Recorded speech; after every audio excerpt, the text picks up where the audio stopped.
always saying about the talk, and I talk, and I talk, and I talk, but On parle de quoi, au fait, dans ce podcast, là? Je ne sais pas de quoi on va parler. En tout cas, bonjour à toutes et à tous. Bienvenue au podcast La Sœur.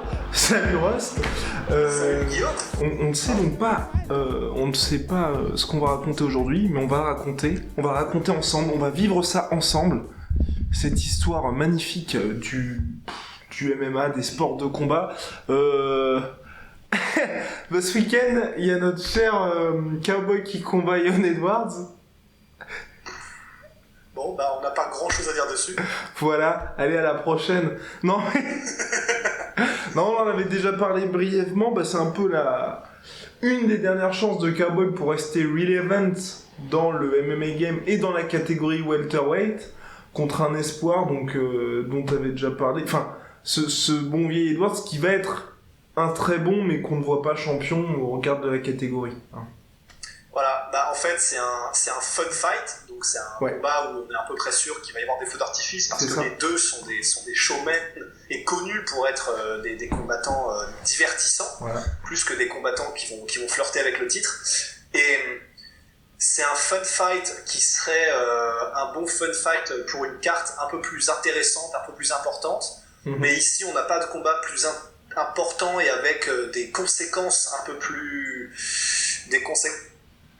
intenses sur des titres dans quelle que soit la catégorie. Donc on se retrouve avec une carte où personne ne connaît vraiment les gens qui sont sur cette carte à part les fans hardcore, un combat principal qui n'a pas d'intrication particulière, et puis on va voir, ce sera une vitrine du MMA, mais il n'y a aucune incidence sur quoi que ce soit, ni quoi que ce soit. Voilà, c'est formidable, merci l'UFC de nous réserver ces chocs chaque semaine. Il y a aussi, en Common Event, on a Ovin Saint-Pro contre Tyson Pedro. Assez intéressant, je trouve, pour une catégorie light heavyweight qui est quand même en cruel manque de nom, avec quand même, je pense que j'oublierai jamais ça, c'est quand, comment il s'appelle, quand Ilir Latifi avait call out Daniel Cormier en disant d'ici, make the fight happen, c'est le combat que tous les fans veulent voir entre toi et moi. Quand t'as un mec qui dit ça, alors que je pense que personne dans le monde mainstream du MMA ne le connaît, quand t'as un mec qui dit ça à propos du champion, tu sais qu'il y a quelque chose de flingué dans l'état d'Alabama, comme on dit, tu vois. Et là, à mon avis, ça veut tout dire. Et même ce combat, il est intéressant. Tyson Pedro, donc un mec des îles, un peu stylé, avec un style de combat assez offensif, et Ovin Saint-Preux qu'on connaît, qui a challengé John Jones, qui a des bons KO à son actif, etc. Mais pareil, ces deux mecs, je pense pas qu'on les verra pour le titre à n'importe quel moment de leur carrière. Et voilà, c'est un autre fun fight, mais voilà, Tyson Pedro, il est pas super, je ne le trouve pas super technique. Et Ovin Saint-Preux, il est très irrégulier. C'est ça. Il a un style un peu disparate, où parfois il fait des trucs qui n'ont pas de sens, parfois il fait du one shot où il est extrêmement puissant, etc. Mais c'est jamais vraiment intéressant à regarder dans sa manière de combattre, je trouve en tout cas. Donc, une carte un peu légère, quoi. Ouais. Une carte un peu flinguée avant l'UFC 226 qui devra mettre tout le monde d'accord. On commence tranquillement à faire monter la pression. On peut parler de notre cher DC qui est bien mystérieux ces derniers temps parce qu'on ne sait pas trop dans quel état de forme il va arriver. Premier combat chez les poids lourds depuis un sacré bout de temps. Et qu'il a, j'en avais parlé avec Paulie Damso, peut-être que tu en as parlé aussi. Moi j'ai extrêmement peur pour Daniel Cormier. Ce que je pense, et j'ai peur qu'il se passe ça, c'est qu'il perde violemment contre Stipe Miocic et que peu importe qu'il va affronter en light heavyweight pour la défense de son titre, il va se faire exploser. Parce qu'à mon avis, on l'a déjà vu contre Volkan, je trouve qu'il se prend vraiment de plus en plus de coups. Ça tient plus autant que ça ne tenait avant, et contre Stipe, je pense que tu vois, les reliquats un peu de menton vont partir en lambeaux. Voilà. Ouais, et d'autant plus que dans sa carrière précédente, parce qu'en fait il a eu deux carrières, il a eu une carrière d'abord chez les poids lourds quand c'était au Strikeforce, dans les organisations minimes et tout ça, et ensuite une carrière à l'UFC où il a très rapidement descendu chez les light heavyweights pour ne pas entrer en collision avec Cain Velasquez, son son partenaire d'entraînement. Voilà. Et alors en fait, dans la carrière qu'il a eue avant l'UFC, il est jamais tombé contre des très bons strikers en fait. Il est tombé contre Roy Nelson, contre Frank Mir, contre Josh Barnett, etc. Des gars hyper complets et très dangereux, mais jamais du calibre, en tout cas en striking c'est sûr, et même je ferai l'argument en lutte, jamais du calibre de Stipe Miocic dans tous les domaines, à part le sol, après avec Frank Mir peut-être, etc. Et même Roy Nelson et Josh Barnett en fait, mais à part le sol, en termes de lutte et de striking, là il va vraiment passer à la vitesse supérieure, et en plus dans une catégorie qu'il a quittée depuis assez longtemps. Ça me fait peur aussi. Honnêtement, je sais plus jusqu'à quelle étendue on en avait parlé, mais je vois vraiment pas comment est-ce qu'il va pouvoir ne serait-ce que menacer Stipe Miocic debout. Franchement, je vois vraiment pas. Avec son anglaise, c'est impossible. Miocic est plus crisp, il est plus long, il a plus de volume, il est plus précis, il a une boxe plus intelligente. Il fait plus mal, vraiment beaucoup plus mal. Les mains lourdes de Miocic, c'est pas pareil que les mains semi-lourdes de Daniel Cormier. Oui, c'est clair. Miocic, il met vraiment KO. Et du coup, je vois pas en lutte. C'est là où ça va être. En fait, je pense que c'est là où ça va se jouer. Ah oui, entièrement. Si Daniel Cormier est capable de menacer ou de mettre au sol Stipe Miocic, ça va devenir vraiment super intéressant. Mais autrement, il y a moyen que ce soit une boucherie. Ouais.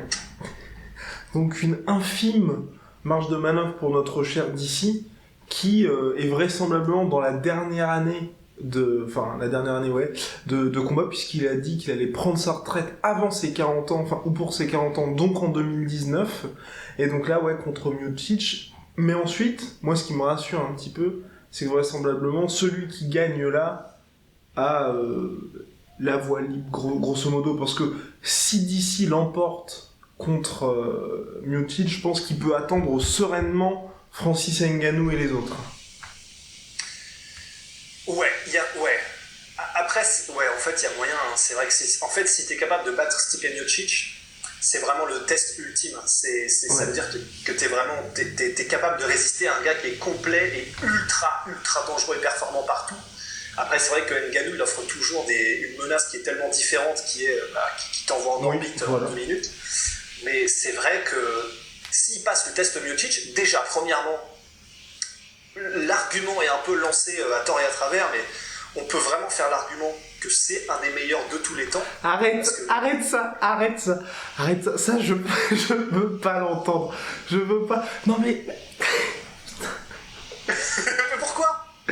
Parce que, en fait, le gros problème que j'ai avec ça, tu vois, c'est qu'il y aura l'ombre de John Jones, et en plus... Et je suis désolé, mais connaissant Dana White comme je le connais, et ben je suis persuadé que si DC gagne, ils font le 3e combat Jones-DC en heavyweight, et je vois mal DC s'en sortir mieux. Mais justement, d'où la nuance. Je sais pas si j'ai merdé ou pas dans ma formulation. Mais un des meilleurs de tous les temps. Ouais, mais c'est déjà un des meilleurs. Mais en fait, le truc pour moi, en MMA, t'as tellement de meilleurs de tous les temps. Oh, vas-y, tiens, on fait notre petit récap, qui arrive tous les 3 mois, des meilleurs de tous les temps. Donc il y a déjà DC, c'est sûr. Mais tu vois, regarde, en fait, ce qui me pose problème avec ça, c'est qu'on met un DC. Mais est-ce que Chuck Liddell, on le met dedans ? Non, pas pour moi. On met pas Chuck Liddell, ok. On met donc pas Tito Ortiz non plus. Non. On met Matthews. En fait, c'est un peu complexe parce que... Tu vois ? Pour moi, pour la considérer parmi les meilleurs de tous les temps, soit il faut avoir vraiment des faits d'armes, comme avoir gagné dans plusieurs catégories et de façon éclatante, etc. Ou en tout, déjà, avoir une palette de skills qui fait que tu es considéré, même par les meilleurs entraîneurs, par les meilleurs combattants, comme une pointure dans ton domaine, et quel que soit le domaine. Et c'est pour ça que Chuck Liddell, j'ai un peu de mal, c'est que il a jamais vraiment fait... il avait un striking dévastateur, une lutte de takedown absolument... c'était un rock. Mais il a jamais fait preuve d'autant de skill qu'un John Jones, mais est-ce qu'un Demetrius Johnson... Est-ce qu'un Big Japan, on le met là-dedans ? Du coup, pour moi, mais c'est encore un peu flou, parce que c'est tellement dur, c'est un peu comme les Batman versus Son Goku, en fait. On peut jamais, donc c'est toujours un peu flou, on sait jamais. Mais pour moi, il faut vraiment... il faut avoir une longue période où tu as marché sur la concurrence, un temple de skills qui fait que clairement tu as soit révolutionné un peu ta discipline, ou en tout cas, parce que c'est quand même compliqué, ou en tout cas que tu as vraiment apporté des choses ou fait entrer le sport dans une nouvelle ère. Mais c'est pour ça que Chuck Liddell, Matt Hughes, ça a été des champions dominants, mais pour moi ils n'ont rien apporté. Pas Matt Hughes. Ça peut être considéré comme les pound for pound best ever. Ah oui, donc là oui, on est dans le haut du panier. Parce que par exemple, un BJ Penn, on le met pas là-dedans. Parce que lui, c'est compliqué. C'est compliqué parce qu'il a fait avancer le sport, il a les skills, mais je suis d'accord avec toi, je pense que il y a ces dernières années de carrière qu'on fait que je pense que ça l'a vraiment enlevé là-dedans. Mais si on met Dimitrius Johnson. Oui. Fedor. Ouais. John Jones. Sûr. GSP. Sûr. Anderson Silva. Ah, c'est chaud. Oh my god. Mais drogue. Ouais. Ouais. Ah ouais. Pour ça, tu l'enlèves. Moi, j'ai envie de le mettre quand même parce que tu vois, t'as quand même le run fou, Et d'autant plus que en fait, c'est vachement injuste ce que je viens de faire parce que je viens de faire le malin en mode oui, mais drogue en plus en balançant, tu sais, des mots uniques un peu comme les gardiens de la morale, etc. Mais en vrai. Il a peut-être eu des petits passe-passe de magicien, mais à l'époque où il combattait, de toute façon tout le monde en avait. Donc, mais en fait, oui, c'est pas juste critique. Et sachant que c'était bien après son run. Enfin, bien après. C'était après son run. Allez, Anderson Silva. Est-ce qu'un mec comme Crocop, on met là-dedans ? Pour moi, non, parce qu'il n'a pas suffisamment de il a pas dominé d'accomplissement. Pardon ? D'accomplissement ? Putain, mais en fait, à chaque fois que je parle, du coup, ça coupe le moment où tu parles. FaceTime oblige. Attends, vas-y, je l'ai. Accomplissement ? Oui. Voilà. C'est terrible, ça fait vraiment amateur à voir. Mais pour moi, il n'a pas suffisamment d'accomplissement. Il a un peu merdé quand il est arrivé à l'UFC. Il a été champion au Pride, mais il n'a pas suffisamment de galons sur son épaulette, je pense, pour être considéré dans cette discussion. Est-ce qu'un Wanderlei, on le met où, Wanderlei Silva ? Pour moi, Wanderlei Silva, tu vois, c'est une légende absolue, sans aucun doute. Un Hall of Famer, une légende parmi les légendes, mais un des meilleurs de tous les temps, non, assurément non. Entièrement d'accord. Et puis, et chez les femmes, je mettrais quand même moi Ronda Rousey. Parce que certes, il y a ces 2 derniers combats qui sont extrêmement humiliants, mais mine de rien, pour le côté, elle a changé le MMA, oui, parce qu'avant, le MMA féminin n'existait pas. Et avant ces 2 victoires-là, t'avais quand même des médias qui disaient qu'elle allait défoncer Floyd Mayweather. C'est vrai. Quand même, je me dis, avec Chris Cyborg chez les femmes. Ouais, en fait, c'est ça. S'il y avait 2 femmes à mettre dedans, pour l'instant, parce que c'est vrai pour l'instant, faut voir comment ça se déroule, etc. Mais il n'y a absolument aucune discussion, qu'on l'aime ou qu'on la déteste, il n'y a aucune discussion possible quant au fait que Ronda Rousey, qui est quand même la personne qui a amené à elle, toute seule sur ses épaules, le MMA féminin à l'UFC, elle a révolutionné le sport parce qu'elle a écrasé la concurrence comme un bulldozer pendant quelques années avant que le niveau ne se relève de manière générale et même qu'elle rencontre des spécialistes d'autres disciplines qui commençaient un peu à connaître son jeu. Mais c'est sûr qu'elle a fait évoluer le MMA féminin, nuance, mais au niveau 2.0. Et Chris Cyborg, tout simplement parce que c'est la meilleure, peut-être en termes de skills, de tous les temps en fait, de MMA. Entièrement d'accord. Et donc là, vous l'aurez remarqué, nous n'avons toujours pas mis Stipe Miocic ni Daniel Cormier. Et est-ce qu'on peut mettre Cain, ce bon vieux Cain ? Moi, je le mets pas. Trop bref. La même. En fait, Cain, c'est terriblement frustrant parce que je pense que là, tout de suite maintenant, s'il s'était entraîné de manière à ne pas avoir 5 os pétés par jour, etc., là, tout de suite, en 2018, si sa carrière avait été continue au niveau de sa santé physique, pour moi, c'était le meilleur de tous les temps, et même je suis prêt à faire l'argument le meilleur de tous les temps. Mais là, un règne trop bref, des performances éclatantes, mais parfois un peu il y a quand même des éclats, tu vois, un peu dans la peau avec cette performance face à Verdum, etc., qui faisait vraiment amateur au niveau de son approche de combat. On l'a pas vu suffisamment souvent, et donc non, je suis d'accord avec toi. Tristesse, mais il va revenir, hein. Il va revenir. Bref, et donc là nous avons Stipe. Alors ce cher Stipe, c'est... moi j'ai toujours un peu de mal. Il a battu le record de défense de ceinture dans la catégorie Heavyweight à l'UFC qui était de 2 et qui est désormais passé à 3 et qui va tenter de passer la passe de 4 contre ce cher Daniel Cormier, mais j'ai toujours un peu de mal à le mettre dans les très très très très grands, parce que lui il se définit lui-même comme le plus grand poids lourd de tous les temps, mais je trouve que le règne est assez court, et même s'il y a que des victoires contre des légendes depuis 3-4 ans, tu vois, pour moi il faut que ça dure, faut que le règne dure, tu vois. Faut que le règne dure, et en fait je suis non seulement à 100% d'accord, et je rajouterais aussi que malheureusement c'est en partie pas de sa faute, mais il est quand même dans une période de la catégorie heavyweight, et ça fait déjà beaucoup de temps qu'on le dit, mais là du coup ça reste, elle est vieillissante, elle était déjà vieillissante il y a quelques années, elle est encore vieillissante, donc de plus en plus maintenant, parce que c'est les mêmes gars qu'on retrouve, les Verdum, tout ce qu'on veut d'ailleurs, Overeem, ça me sort de la tête maintenant, mais il n'a pas eu, comment dire, il n'a pas affronté les Cain Velasquez, il n'a pas affronté les Overeem au top de leur forme, j'entends. Il n'a pas affronté les Junior dos Santos au top de leur forme non plus, et du coup, c'est peut-être un peu injuste, et c'est vrai qu'il faut peut-être recalibrer, mais j'ai pas l'impression que son règne ait été glorifié par une concurrence qui lui permette de le dire.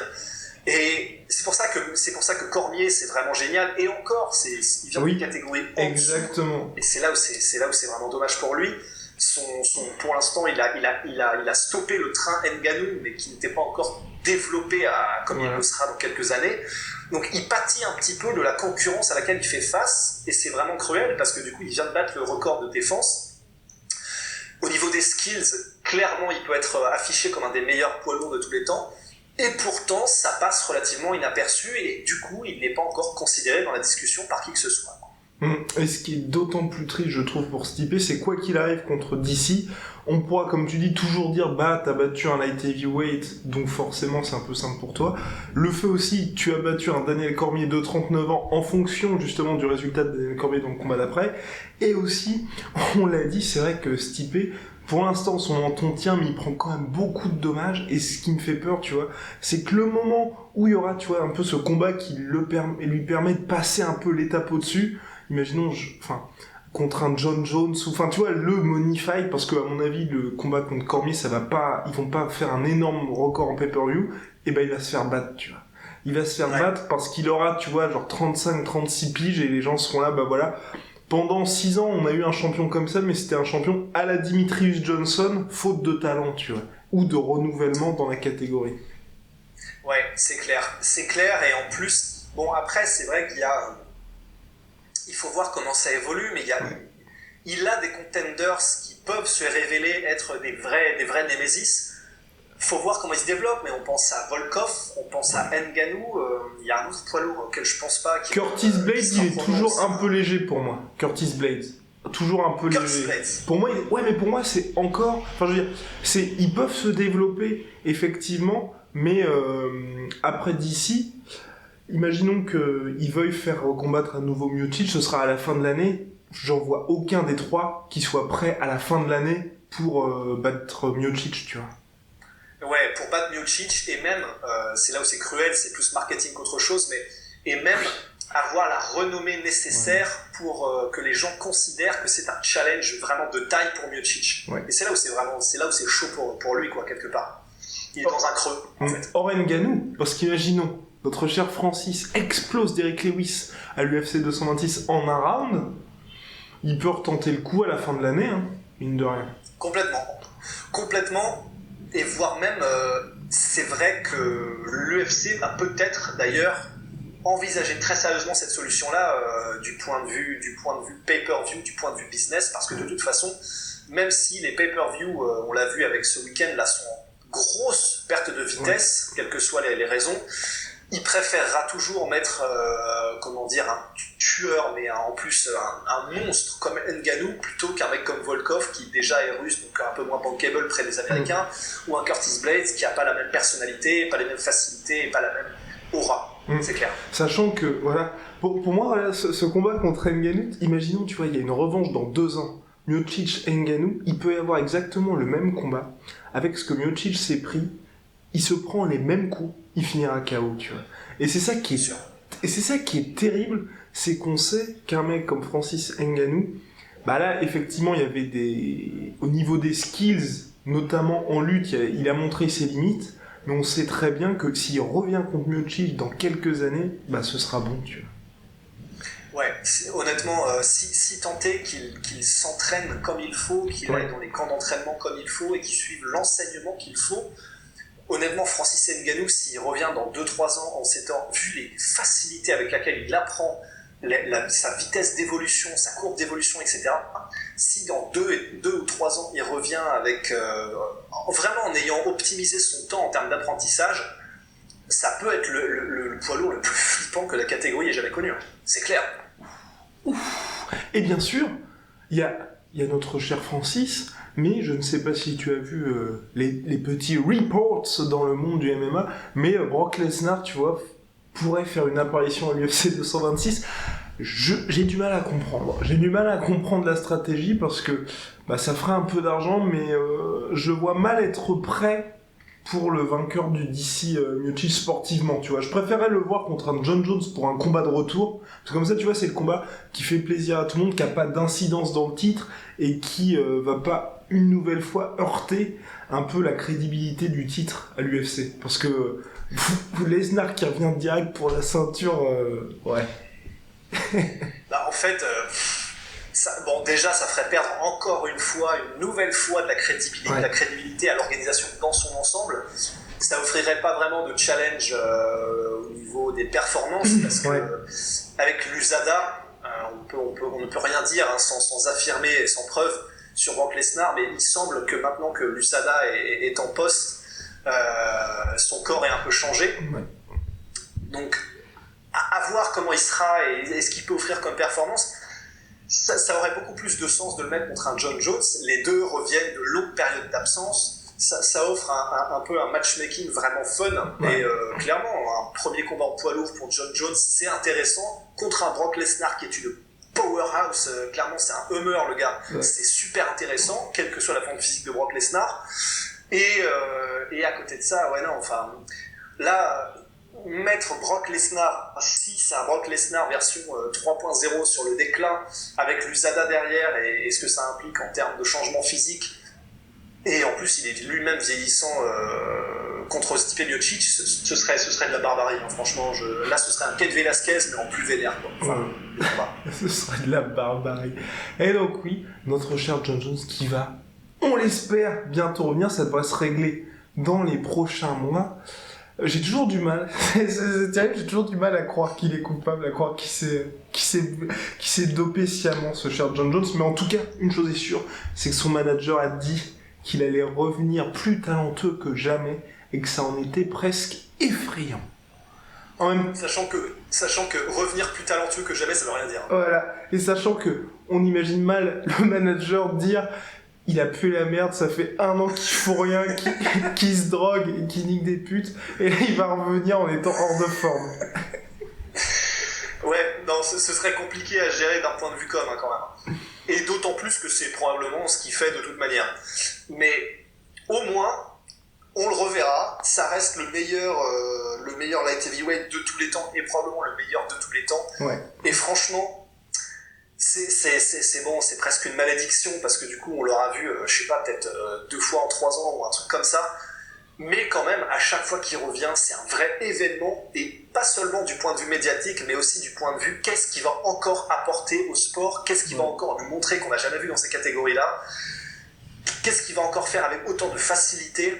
Et rien que pour ça, il va faire un bien fou. Ça va être, on ouvre la fenêtre et on met un courant d'air dans le monde vicié un peu du MMA en ce moment, avec les CM Punk, les Brock Lesnar et tout ça, quoi. Mais je sais pas, moi ce qui m'intrigue un peu sur John Jones, c'est qu'il l'a dit juste avant l'UFC 225, c'est qu'il voulait faire quelques combats, quelques money fights en heavyweight, mais que lui, sa place était vraiment chez light heavyweight parce qu'il trouvait que la catégorie, en fait, reine, les mecs prenaient un peu trop de dommages, mais à partir du moment où Cormier va partir,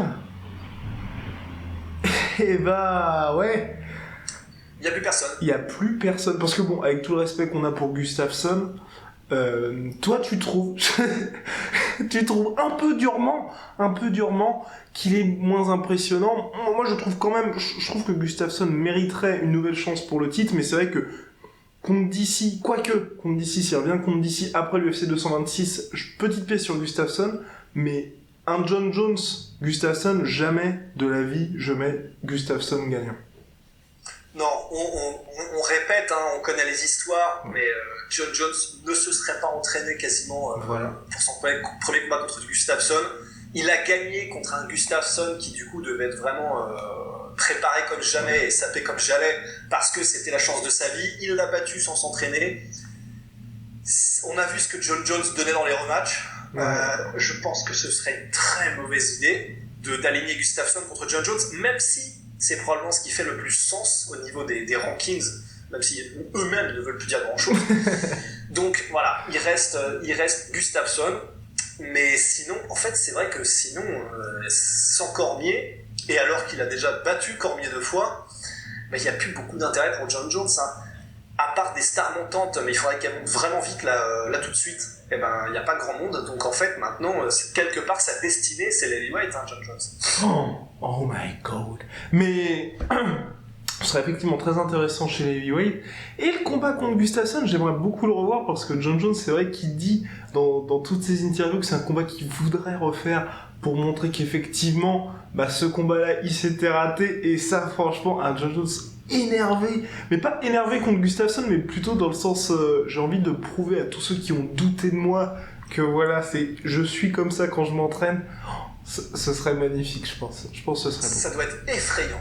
Effrayant. Oh my god. Bref, mais bien sûr, tout ça, c'est avec des si, parce que sur ces derniers mois, l'UFC, c'est un peu soft. Ce qu'il y a aussi, c'est que vraisemblablement, ça c'est le coach de Conor McGregor, le coach en striking, je crois, Owens de McGregor. Owen Roddy. Exactement. Qui a dit que le combat contre Khabib Nurmagomedov is shaping up nicely.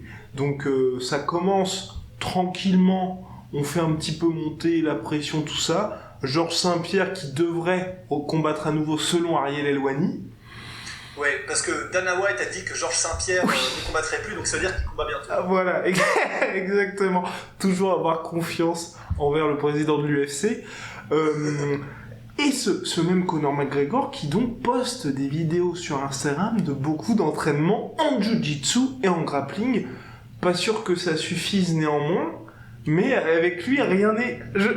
Tu vois, je recommence à être un petit peu hypé, à me dire qu'est-ce qu'il va nous sortir ce petit Conor.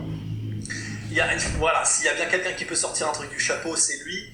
Après, sortir un truc du chapeau en grappling, c'est quand même un peu plus compliqué que sortir un truc du chapeau,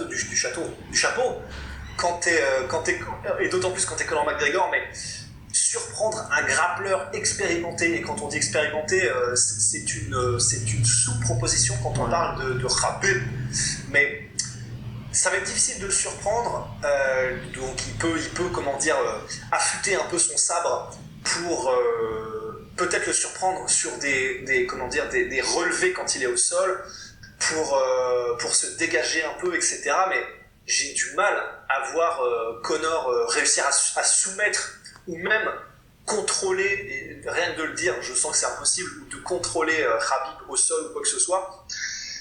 Mais en revanche, c'est vrai que au niveau du striking, parce que clairement c'est là que ça se passe pour Conor, il peut se passer des trucs tellement chelous que j'ai hâte de le revoir en match, vraiment hâte. Effectivement, notre cher Conor McGregor, qui devrait, touchons du bois, revenir bientôt suite à sa connerie de l'UFC 224, mais il y a également une petite question de notre cher Union Game sur Instagram, puisque vous pouvez nous poser des questions sur tous les réseaux sociaux. @lasueur sur Snapchat, @lasueur sur Instagram, @lasueur sur Facebook, @lasueur_off sur Twitter, DMs par préférence, et puis ensuite on vous répond, comme ce que l'on fait maintenant. Alors, yo les gars, j'ai une affirmation à transmettre dans votre prochain podcast. Oh lord. Tout le monde a l'air d'oublier que quand Conor McGregor a perdu contre Nate Diaz, il pesait beaucoup plus lourd que d'habitude quand il faisait 66 kilos. S'il avait choisi de combattre quelqu'un d'autre, il aurait probablement un palmarès à 22-2. Donc pour moi, ça fait partie de sa plus grande erreur. Et oui et non, j'ai envie de dire, parce que ce côté conquérant, c'est un peu ce qui fait qu'on aime tous Conor McGregor, à savoir, plutôt que de se dire non, Rafael dos Anjos est blessé, je préfère ne pas combattre, et donc louper un pay-per-view et une occasion à nouveau de briller, de dire anytime, anywhere, any weight, et il a pris le risque d'affronter Nate Diaz, il a perdu, mais comme tu le dis, tout le monde a l'air d'oublier, oui, parce que c'est la grande force de McGregor, c'est qu'il a tellement de panache qu'il a perdu, il a assumé sa défaite, et il y a eu ensuite la revanche, et aujourd'hui on est là, on oublie presque qu'il a perdu, effectivement. C'est ce qui fait tout le sel de Conor McGregor, en fait, c'est que il a tout compris. C'est pas pour rien que c'est la plus grosse star de tous les temps en MMA, il a tout compris. Déjà, le fait d'être conquérant, comme tu le soulignes, en fait, en réalité, maintenant, c'est relativement rare. Des gens, et on le voit, par exemple, avec le Demetrius Johnson contre TJ Dillashaw, en réalité, les champions qui sont déjà vraiment champions et ancrés dans la tête des gens et des fans, qui osent prendre des risques pour aller dans d'autres catégories ou affronter n'importe qui, n'importe quand, en fait, il y en a plus, beaucoup. Ouais. Il y a déjà ça, il y a le fait que au niveau de la com, il est absolument imprenable, parce que déjà il a un caractère qui plaît énormément, excepté peut-être quand il balance des chariots élévateurs sur des bus, ça c'est clair que ça entache, c'est généralement ce qui se passe. Mais à part ça, il est gracieux dans la défaite, il a la tête sur les épaules, mais tout en restant aussi conquérant. Donc en fait, c'est un maelstrom de tout ce qu'il faut pour faire un champion et un combattant que tout le monde a envie de voir constamment. Et s'il n'avait pas pris ce combat contre Nate Diaz, les gens ne lui auraient pas donné autant de crédit qu'il lui en aurait donné énormément, comme d'habitude, mais il ne lui aurait pas donné autant de crédit qu'il n'en a maintenant. Oui. Maintenant, personne dans le monde du MMA ne doute du fait que la parole de Conor McGregor, c'est une parole donnée comme personne dans ce monde. S'il dit qu'il sera le 22 novembre à Las Vegas, dans l'aréna de machin, il y sera, même s'il a une jambe en moins, et ça, plus personne ne le fait. Donc Nate Diaz, en fait, quelque part, c'était inévitable, et c'est l'histoire qui est en marche, parce que du coup, voilà, il s'est passé ce qui s'est passé avec Nate Diaz, mais presque quasiment sans Nate Diaz, en fait, il n'y aurait même pas eu le même Conor McGregor, quoi. Même malgré les défaites, c'est ce qui fait que Conor McGregor est encore plus grand, il a gagné encore plus de fans quand il a accepté la première défaite qu'avant, quoi. C'est ça qui est génial. Et surtout, d'où est-ce que ça part ? C'est le challenge pour le titre lightweight, parce que combien il y a de champions aujourd'hui qui pourraient, par exemple, on l'a vu dernièrement avec le combat avorté de Max Holloway. Max Holloway qui est champion quasi incontesté chez les featherweight jusqu'à là l'UFC 226 qui arrive contre Ortega, mais c'était vraiment champion ultra dominant.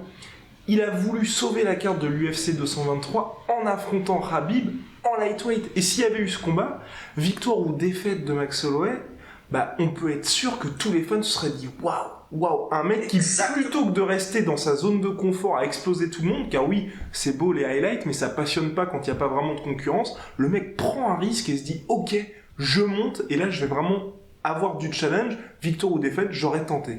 Voilà. Exactement. Ouais. Et dans la tête les fans ne s'y trompent pas, ils veulent des belles histoires, on veut tous des histoires qui nous inspirent. Et une histoire, une trame scénaristique qui inspire, c'est des gars comme ça, parce que ça nous inspire, ça nous transcende, quelle que soit notre profession, ce qu'on fait dans la vie. Un gars comme ça, c'est une femme, comme par exemple Rose Namajunas qui a peut-être monté, etc. Ça nous inspire comme rien d'autre ne nous inspire. Et c'est pour ça que même si ça n'est pas encore le cas, je pense que Max Holloway va gagner en popularité dans les années qui arrivent, vraiment de façon exponentielle, quoi. C'est ça qu'on veut voir. Et quelque part, aussi, pour poursuivre sur Conor McGregor, presque tout ce qu'il fait ces derniers temps, c'est dans ce côté conquérant, et prise de risque, parce que il y a eu le combat contre Floyd Mayweather, on peut dire ce qu'on veut, Conor est allé en boxe face à l'un des plus grands de tous les temps, et là, le combat contre Khabib, même s'ils sont dans la même catégorie, tout le monde dit et pense que Conor McGregor est l'outsider face à Khabib Nurmagomedov, parce que s'il y a bien un mec qui a les armes pour battre McGregor et qui a de quoi faire de la carrière de McGregor un enfer, c'est bien Khabib Nurmagomedov. Et visiblement, ce qui se passe, c'est que l'UFC veut faire ce combat-là avec Conor, qui veut affronter Khabib Nurmagomedov en Russie, selon Dana White. Oh, je savais pas ce détail, moi. Mais non, mais ça fait un moment. Ça fait un moment, parce que je sais pas si t'avais vu la vidéo, elle était magique. C'était Dana White qui était en interview avec MMA Junkie, et vous savez ce que Conor m'a dit? Il m'a dit, je veux Khabib. Il m'a dit, vous savez où? En Russie. Mais bon, connaissant McGregor comme je le connais, c'est probable qu'il tente un espèce de challenge impossible, mais bon, ça serait vraisemblablement à Las Vegas. Mais toujours est-il que c'est ce côté conquérant qui fait que, certes, à la fin, il y a des défaites, mais en cas de victoire, ça rapporte gros. Et puis, les fans, comme tu dis, c'est ce qu'on apprécie. Tu vas voir un combattant qui prend des risques. En fait, c'est vraiment ça. On veut un combattant qui prend des risques. Et Conor McGregor, en fait, c'est même au-delà de simplement prendre des risques. Il recherche à chaque fois quel est le challenge quasiment soit le plus impossible sur le papier. Quel est le challenge le plus unique qui se présente à lui, et le challenge le plus extravagant, unique, où tout le monde dit c'est impossible, et c'est celui-là qu'il va prendre. C'est même au-delà de juste prendre des risques, quoi. C'est vraiment c'est une philosophie de rechercher ce qui le fera rentrer dans l'histoire constamment, quoi. Et ça, c'est quand même très fort, quoi qu'on dise de lui. C'est splendide. Et d'ailleurs, est-ce que Conor, on peut le considérer comme l'un des très grands? Ou est-ce qu'il faut attendre? Pour moi, il est encore trop tôt. Hein. Parce que, il y a eu quoi? À l'UFC, il y a eu deux title fights seulement. Ce qui est, à mon avis, trop peu. Ouais, à mon avis, trop peu aussi. Et puis, j'aurais du mal, j'aurais toujours un peu de mal si c'est... Pardon? Oui, autant pour moi, c'était 3 title fights, parce qu'il y avait Chad Mendes pour la ceinture intérimaire, José Aldo pour la ceinture, et enfin Eddie Alvarez pour la ceinture lightweight. Ouais. Absolument, ouais. Mais c'est vrai que... qu'est-ce que je disais? Eh oui, les aléas du direct. Pour son règne passé de combat pour le titre. Oui.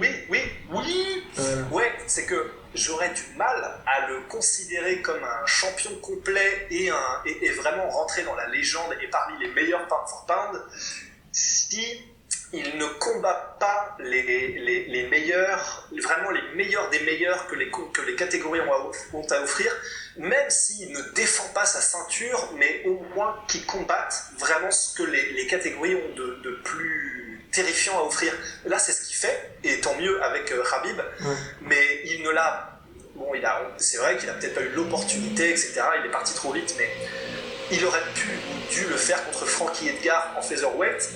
Là, il va le faire contre Khabib, mais il faut vraiment qu'il revienne de façon un peu plus stable et qu'il affronte les meilleurs et ceux contre qui on lui donne le moins de chance dans les catégories dans lesquelles il veut évoluer. Ce sera vraiment nécessaire s'il compte sur le fait qu'on le considère comme un des meilleurs de tous les temps. Entièrement d'accord avec toi, mais après, il y a toujours ce côté... Enfin, combien de temps est-ce qu'on peut combattre à ce niveau-là, tu vois? Parce que c'est ça aussi qui fait qu'il y a des combattants comme John Jones, comme Dimitri Johnson et comme Anderson Silva ou Georges Saint-Pierre qui ont pu avoir des runs aussi longs. C'est qu'en fait, tu vois, les chocs contre les contenders qui sont les plus difficiles, ça arrive 3 fois dans ta carrière maximum, tu vois. Et Conor McGregor, même si Nate Diaz, on a beau dire ce qu'on veut, combattre Nate Diaz en welterweight de surcroît pour un Conor McGregor qui venait de featherweight, c'est quand même un énorme gap.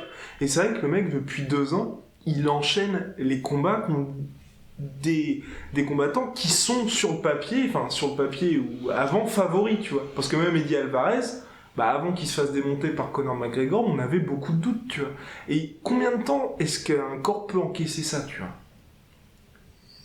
Alors là, c'est la question à $64. Je sais pas du tout, et d'où l'urgence du fait qu'il revienne et qu'il s'installe un petit peu, quoi. là, on a vraiment besoin de lui quelque part. C'est notre sauveur. Ouais, et est-ce que t'as peur un peu de son... Enfin, t'as peur. Non, dans le sens... dans le sens... Peur de son état physique, parce que moi, ce qui m'angoisse un petit peu, tu vois, c'est qu'entre les fêtes, les problèmes judiciaires, les voyages, les soirées, l'extra sportif aussi, parce que entre eux, tu vois, sa ligne de fringues, son whisky, Conor McGregor, il a beaucoup d'autres intérêts. Est-ce qu'il sera plutôt, tu vois, moins sharp? Est-ce que son corps, tu vois, aura perdu, tu vois, cette habitude de je me lève le matin pour en chier tous les jours, enfin aussi la paternité quelque part qui a pu peut-être jouer. C'est ça qui m'inquiète un petit peu, moi.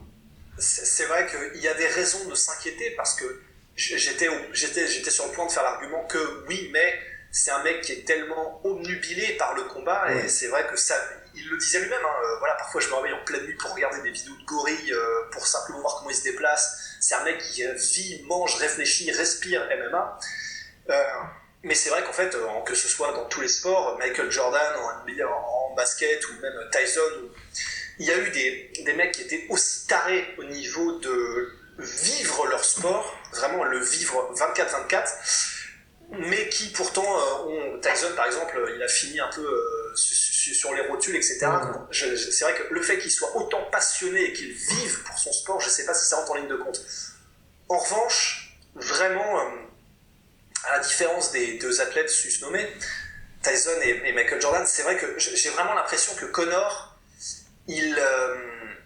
que ce soit par ses méthodes d'entraînement un peu alternatives, que ce soit dans sa manière de voir les choses, il est tout le temps en train d'essayer de trouver de nouvelles manières de se déplacer, d'utiliser son corps, d'utiliser le reste. Il est toujours au fait des dernières méthodes utilisées, des dernières technologies, etc. Je pense qu'il sait très bien nous berner pour nous faire croire que sa vie maintenant c'est Lamborghini, les fêtes avec des gâteaux d'anniversaire pour son chiard à 200 000 euros, là, ou je sais pas trop quoi.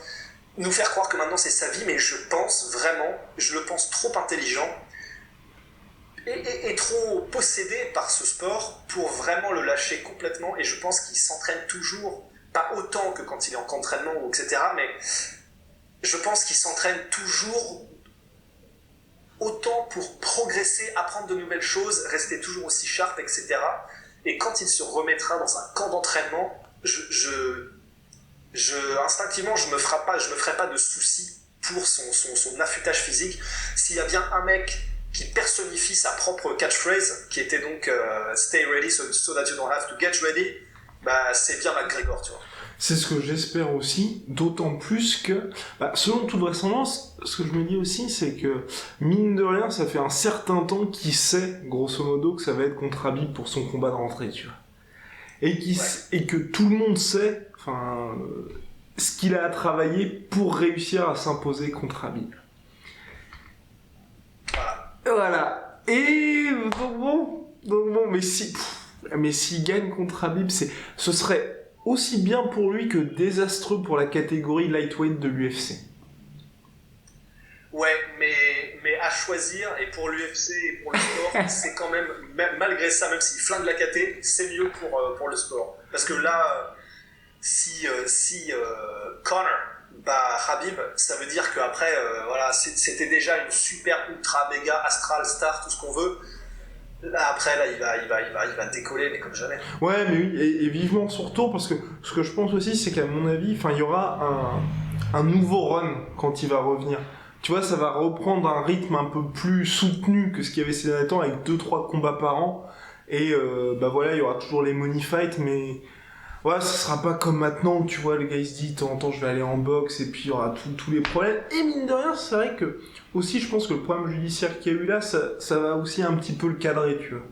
Parce que, il y a moyen. S'il y a toujours pas eu les plaintes des combattants de l'UFC, on en avait parlé, parce que finalement, je pense que l'UFC a dit, leur a fortement conseillé d'éviter d'attaquer Conor en justice. Il y a quand même, tu vois, la justice new-yorkaise qui est après lui, et puis il voit bien que, il peut pas faire non plus tout ce qu'il veut, tu vois. Ouais, non, c'est clair, et attends, putain, mais j'ai encore oublié ce que je voulais dire. Oh mon Dieu, voilà. Attends, mais c'est terrible. C'est terrible. Oui, non, et là où je voulais en venir, c'est que ça fait un petit aparté, une petite digression, mais c'est vraiment intéressant d'un point de vue de l'étude et l'analyse presque un peu comme des civilisations, tu vois, mais des organisations de combat. On voit à quel point l'UFC maintenant est ultra dépendante de ses stars pour vraiment marcher de manière générale. Et c'est vraiment intéressant parce que sans l'accord, et je suis à 100% d'accord avec toi, quand Conor McGregor va revenir, c'est comme si on allait remettre un peu du charbon dans le four de la locomotive et il va y avoir une synergie qui va faire que ça va repartir, les gens vont regagner de l'attention pour le sport, etc. Et c'est vraiment fou de se rendre compte, parce que là, clairement, il y avait une pente descendante. Enfin, on a les chiffres du dernier pay-per-view, c'est pas pire que ce qu'on pensait, mais quand même. Et quand il n'y a plus les stars, en fait, le sport peut mourir. Enfin, là, vraiment, on était sur une pente, c'était vraiment respiration artificielle et tout ça. Et c'est intéressant de voir, du coup, ça peut être une grille d'analyse pour voir pourquoi le Pride est mort, pourquoi est-ce que le Glory en ce moment est en train de mourir, vraiment de voir à quel point un Conor peut revitaliser totalement une organisation et relancer un peu les chevaux. C'est vraiment intéressant. C'est clair que donc l'UFC en plus était revendu à 4,4 milliards à WME IMG. Eh bien, c'était l'année où Conor McGregor avait été hyper présent, puisque c'était 2016. Il avait combattu 3 fois et les 3 combats c'était donc Nate Diaz 1, Nate Diaz 2 et UFC New York, soit les 3 plus gros résultats de l'UFC en pay-per-view dans son histoire. Donc forcément, quand il va revenir, c'est clair que ça s'annonce particulièrement propice à des montagnes de mailles pour notre cher ami Dana White. Mais bref, là pour l'instant on doit prendre notre mal en patience. Et je voulais poursuivre aussi sur la question de l'UFC.